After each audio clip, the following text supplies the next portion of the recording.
All right, everybody, welcome back. Super excited today here with the David Randolph. David is known in our industry as probably one of the leaders, and just kind of guess blazing the trail on short sales, which has been a little crazy lately with everything that's going on in our market. So, David, thank you so much for jumping on.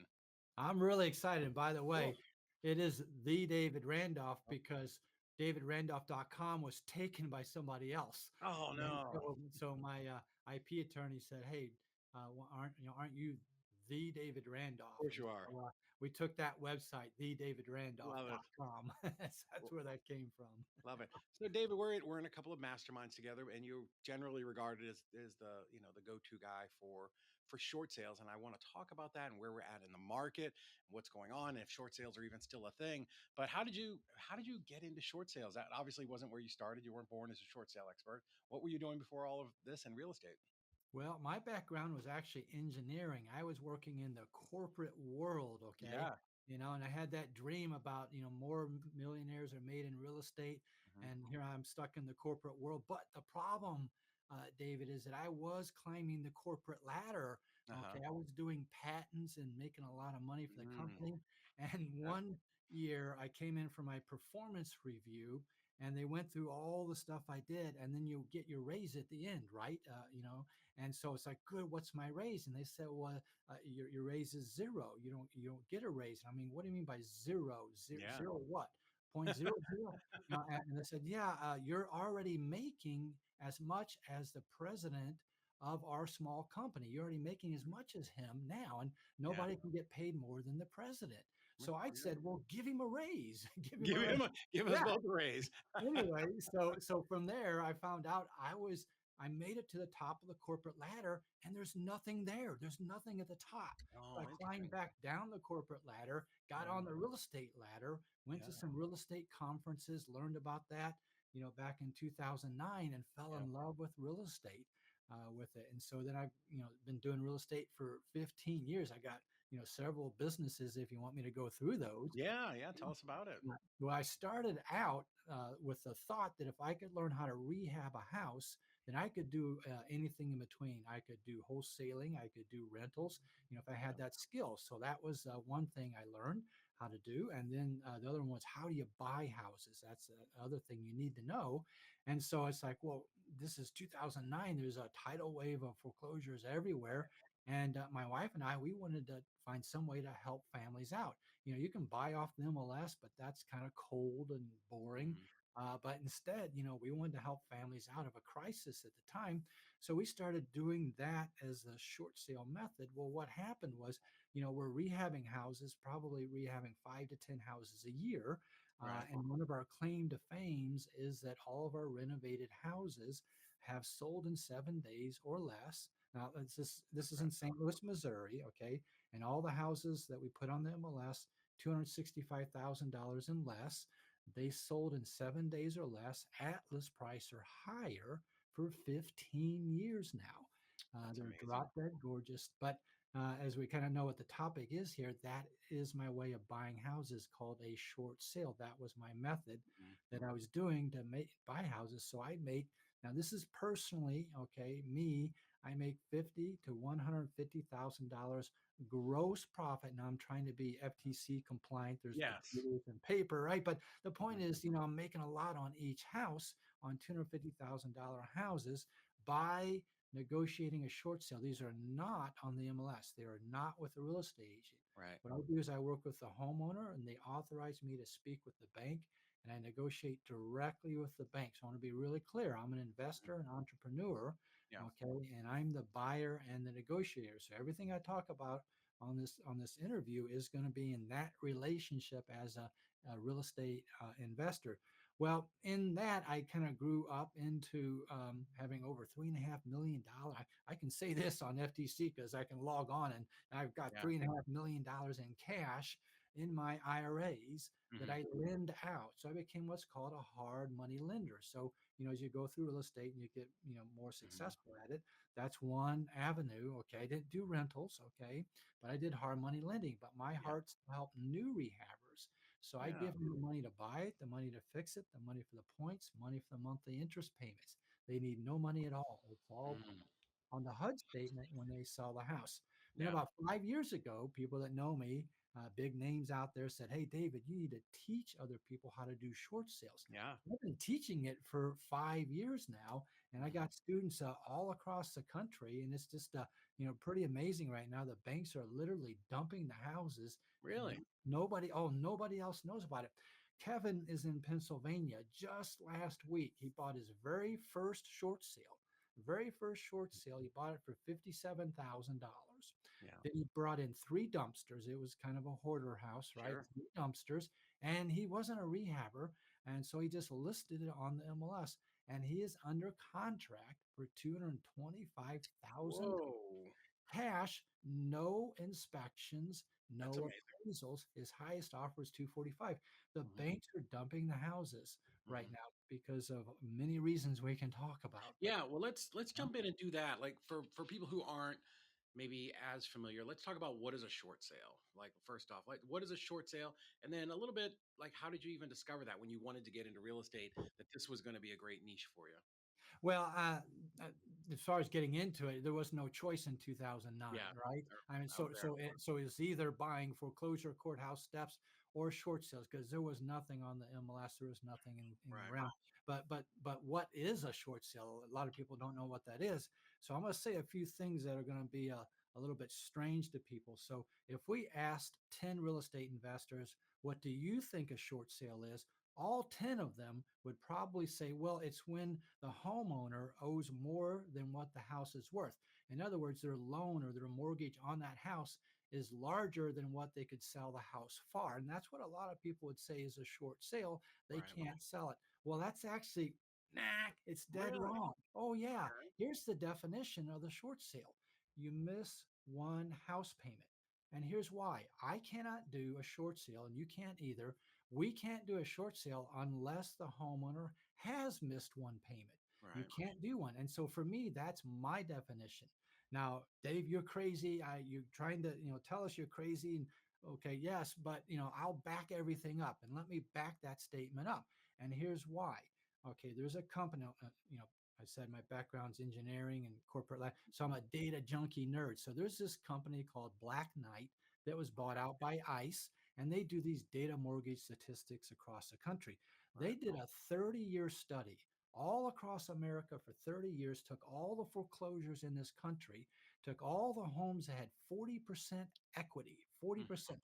They could have snapped their fingers and sold that house, right? Yeah. Easily. Instead, one third, 30% went to foreclosure anyway. You weren't there, I wasn't there, and your listeners weren't there to help that family out. Right. That's my short sale right there, David. Hmm. That's the short sale.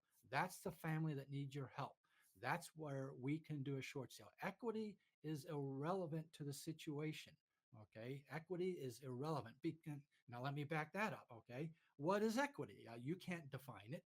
Okay. If I'm a rehabber and I list my home for sale, I'm going to list it really high because I think it's worth a lot.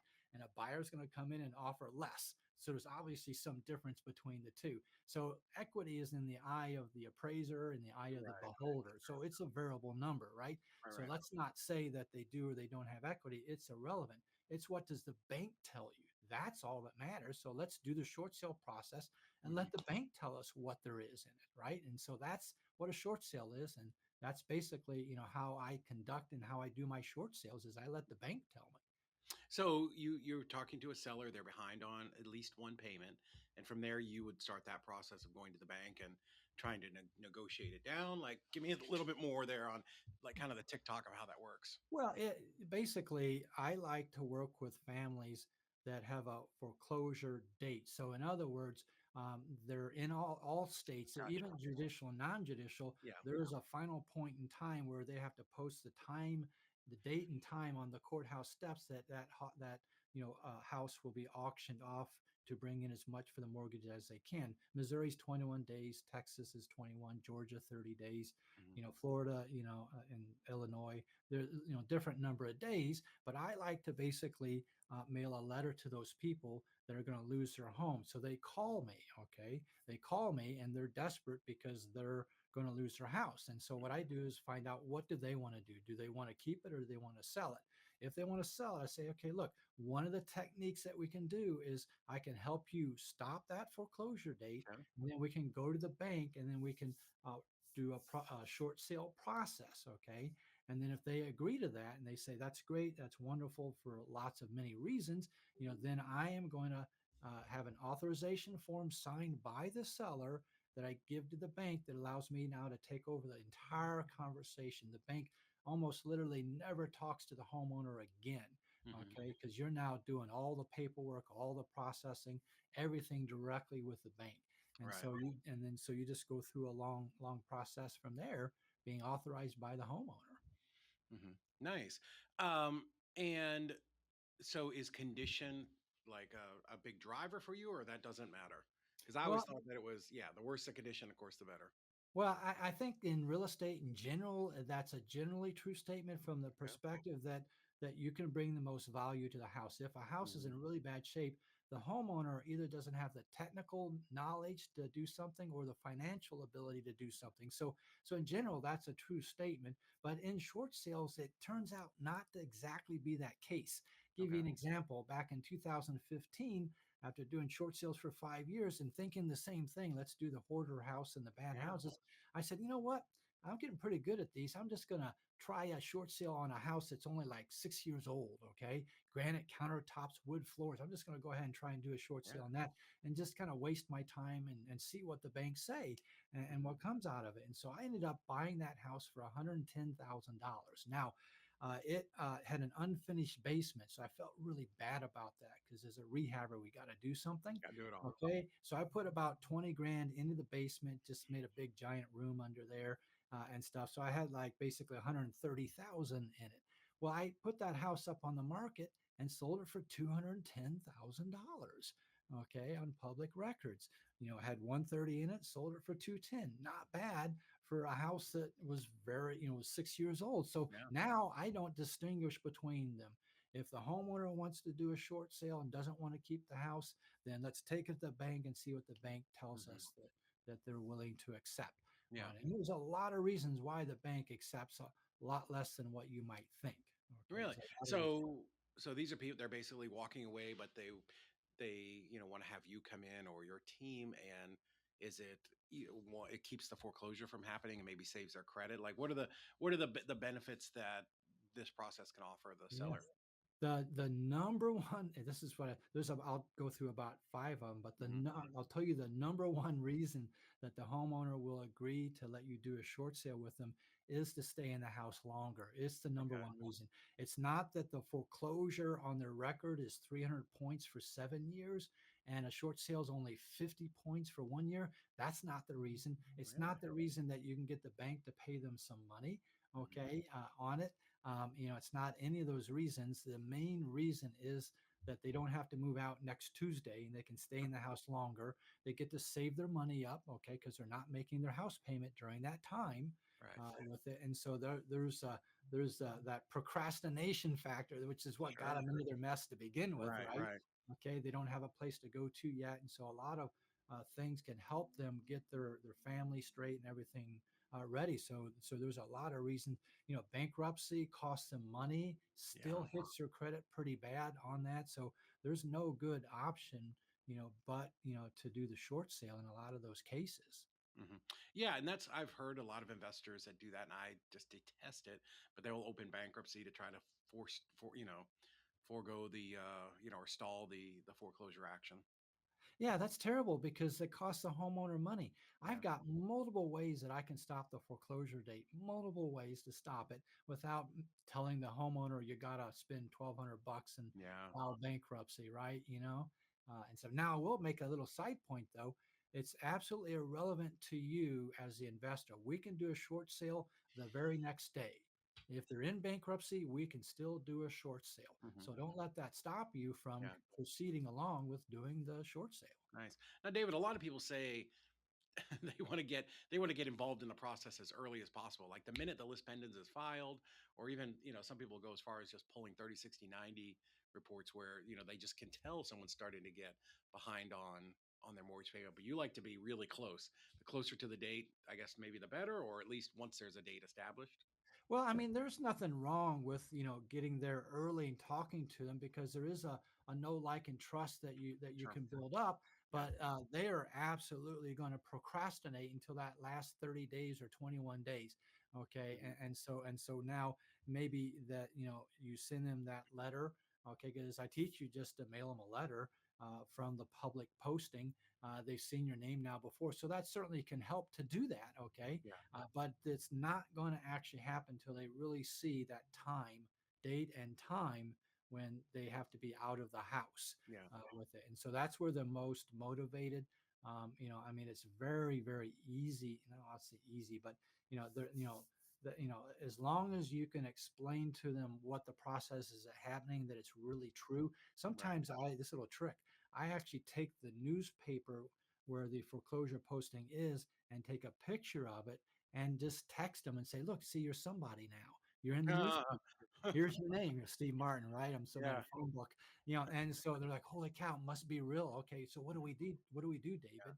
I'm not ready to move. I don't want the house. We're divorced, Right. or the house has a leaky roof, or I don't really want the house, but I can't pay the loan, Yeah. and stuff like that.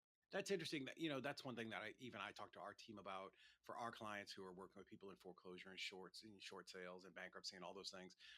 Is there typically people who kind of have that ostrich thing, right? They put their head in the sand, Mhm. and I get it, foreclosures are bad, but every single person who's been in foreclosure has been contacted by refinance people and bank people and realtors and investors and guys like you, and like they've been contacted a lot, but still they end up going to foreclosure because they just have that avoidance in their personality. Yeah, no, and there's a secret thing you can tell them to Yeah. so that they don't react to you like they react to everyone else you just talked about. Hmm. There's a special thing you can say to them that sets you apart, Yeah. from them and stuff like that. But yeah, it's a you have to have a heart. Yeah, well, right. Yeah, and I was just talking about there certain things that you can say to them, to Mhm. set you apart from other people that mail all those letters.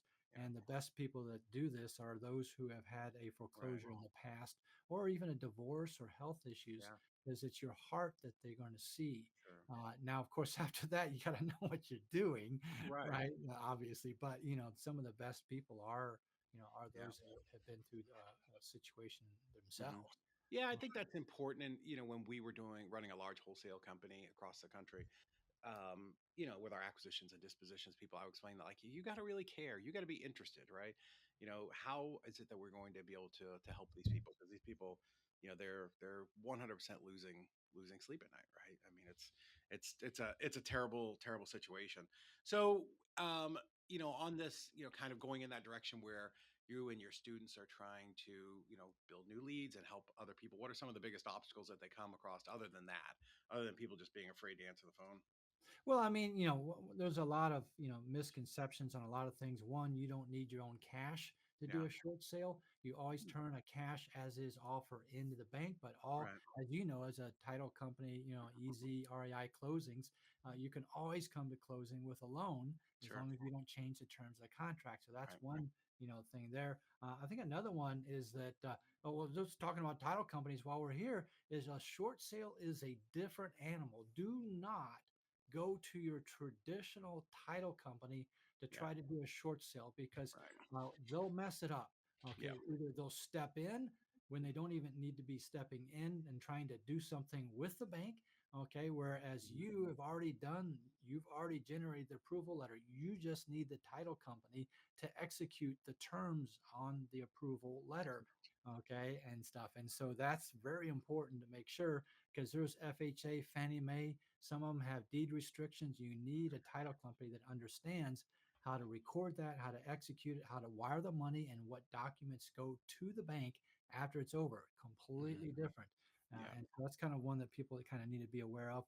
The other one, too, I think, is that the bank is going to come out and determine the value of the property. You don't need to worry so much what the value of the property is on it and stuff, because they're going to actually send out an appraiser. Like when I bought this house for Yeah. $29,600 and sold it for 275, and that's public records. The bank told me I had to pay 29,600. It was in writing.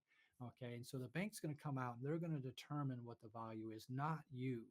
They Mhm. send out their own. They're a 600-pound gorilla. They're going to send out their own BPO agent, broker price opinion, or a full licensed appraiser, Yeah. maybe even both. And so they're going to tell you. So a lot of people get all worried about, that and stuff. Don't worry about that. Just do the steps and process. And there's a lot we haven't talked about the steps and Sure. Yeah. process, but you just do the steps and everything works out, just fine. You help the family out, and stuff like that. So it's Right. always keep them. How often does it happen where you contract and you make the offer and the bank comes out and their appraiser wants too much money or too high? And then what happens then? Well, all the time, I hope. Yeah. Okay, because that means you offered too much. Okay. Okay, so I teach people how to dispute. This is an official Mhm. process that the banks have. Some of them even have their own form for it. You can actually dispute the valuation Oh, from the really? bank. So I hope it happens. Yeah. Okay, because if it doesn't, then I offered too much, and then I Yeah. gotta go. Now what do I do? I offered too much. You know. You can't dispute your own price, right? Your own Yeah, well, offer. actually, there is a way, but we won't talk about that. Yeah. But I've got this 2-hour workshop that I do, We're gonna and I talk talk about about it in that. But that. Mhm. but that's another story. Yeah. But yeah, it's a tough position, but there is a one way to do it. Cool. So when I started investing, it was 2002, and it was the early days back when everything was just really starting to blow up. And I tell people, as we got into 2004, 5, and 6, and all the gurus and coaches, everybody was teaching pre-foreclosures, which was fantastic, right? Buy it sub two, do all these things, all of the different strategies. But none of us, not a single one of us at the time, did it ever dawn on us that, oh my gosh, the bank is taking all these properties back. You know, and then we ended up where we were in 2009.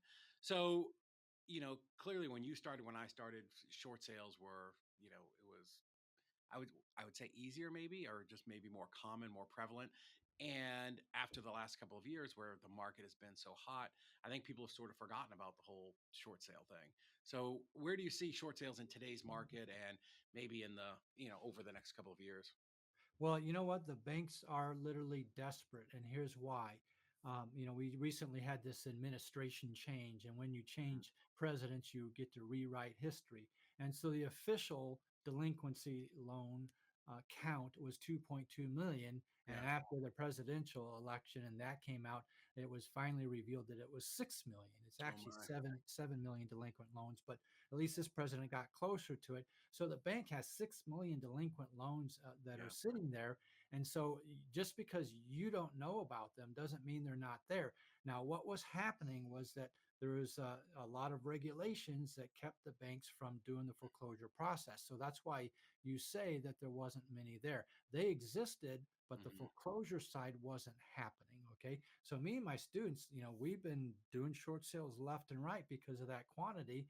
But now what's changed is that, in 2025, the CFPB was shut down. Okay. The Right. Consumer Financial Protection Bureau. And that was the body, the governing body that was stopping the banks from foreclosing.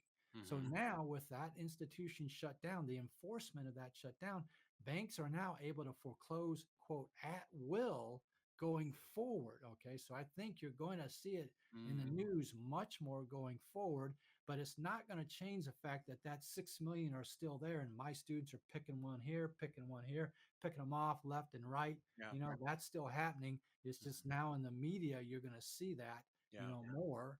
Okay. Because they're now able, there's not as much protections for the homeowner anymore. Right. Plus, we're like over 700 days on days delinquent. It Wow. was only like 770 back in 2009. We're like very close to that number. You can't have investors allowing mortgages not to be paid for an average of 700 days. 90 days, that's normally, if you miss 3 months of payments, then you got a foreclosure process starting. Right. And that's not been happening. So you got this huge backlog. Okay. And then you have the new, it's interesting, the 30 and 60-day lates Hmm. are rising. Okay. Rising. And I'll tell you why.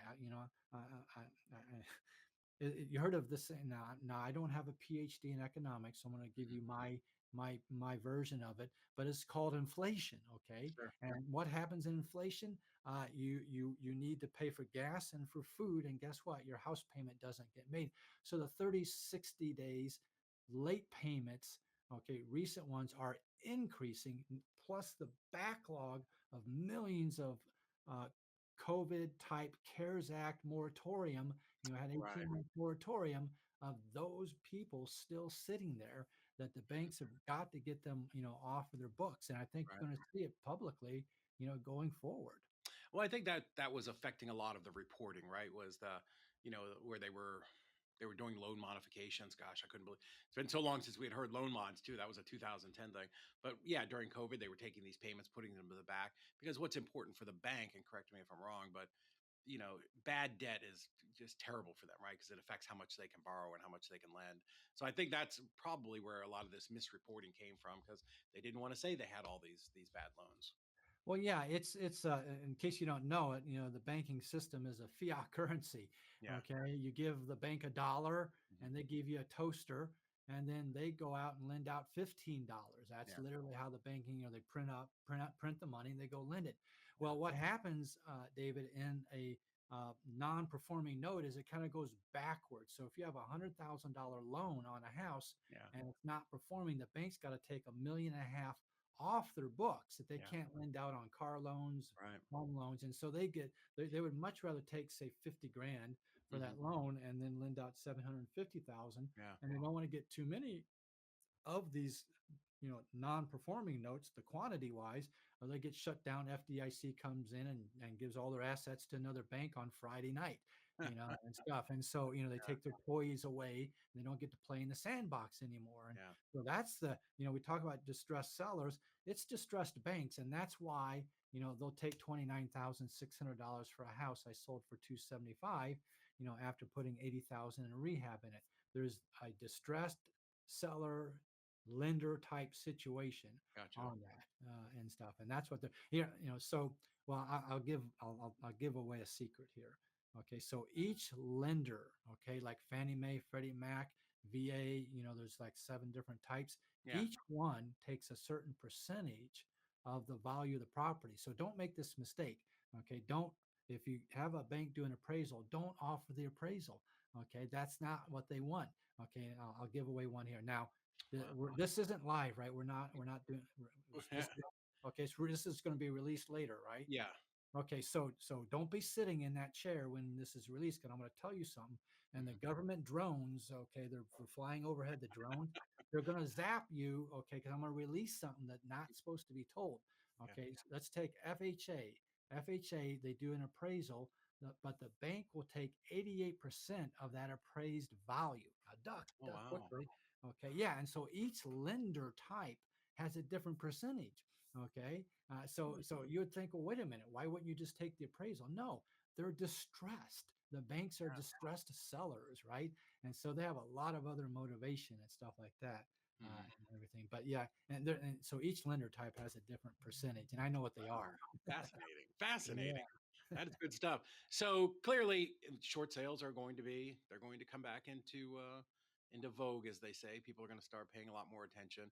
So, guys, if those of you that are watching, I think this is important. This is why we want to have David on because we've heard rumblings of this for maybe the last year, 18 months, that that this was going to come back, and you do see some stuff about foreclosures in the news. So definitely a good strategy to learn now to put it into your tool belt, for your investing business. Yeah, absolutely. I mean, the whole sub two creative financing space, Hmm. short sales just a little niche inside of the creative Yeah. finance, but you don't have to do a sub two and take over a loan Hmm. that is greater than the house. See, too Right. many people don't have this tool in their tool belt, and Hmm. they're willing to go, yeah, but my tenant's making my payment, Yeah. well, yeah, for 30 years. Well, fine, that's a good idea, but why do that if the bank, that loan that I paid $29,600 on, the loan was 204,000. Oh my Okay, God. which one do you want? Do you want to take over a loan for 204,000? Hmm. Might sound great, but would you rather instead get a hard money loan for Right. 29,600 and have all that equity? And so your investors better answer that question right, otherwise they need to rethink their creative finance Yeah. strategy. You don't just sub to it because it's a sub two possibility, right? Yeah. Well, yeah. There's Think. that whole world out there that wants to make every single deal a sub sub Right, two, right, and yeah. Yeah, that's got some problems. So cool, David. I appreciate that we've held you up here for a long time. Thank you so much for coming on. But I know people that like this is just the tip of the iceberg. This is just the very, very top of what's showing. There's so much to learn about short sales. Where is the best place for people to follow you, to find you? I know you said you do some YouTube stuff and some content.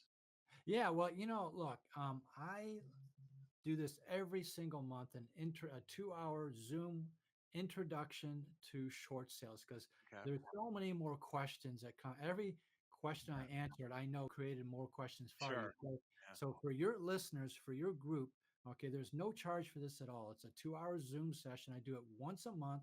Okay. All your people have to do is just text the word intro to my phone number at 636 six Okay. eight five two Yeah. nine nine zero. The word intro, INTRO. That will give you the Zoom link so that you can get on. I do it every single month. So whenever this comes out, this podcast has been here Mm-hmm. for a year, 6 months, 1 month.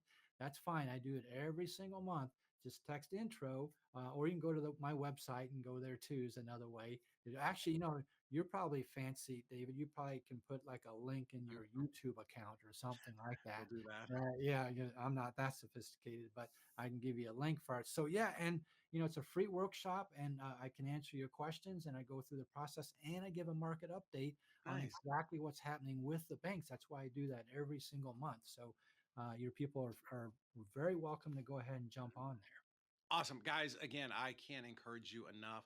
The market is changing. There's a lot of volatility and instability out there, and yeah, I think with the new administration, there's going to be some changes, and it's going to, what David is offering is nothing but an opportunity, to really do more deals and help more people. So, David, thank you so much for coming on. I do appreciate it, man. This has been incredible and insightful, and yeah, I love it. Very educational.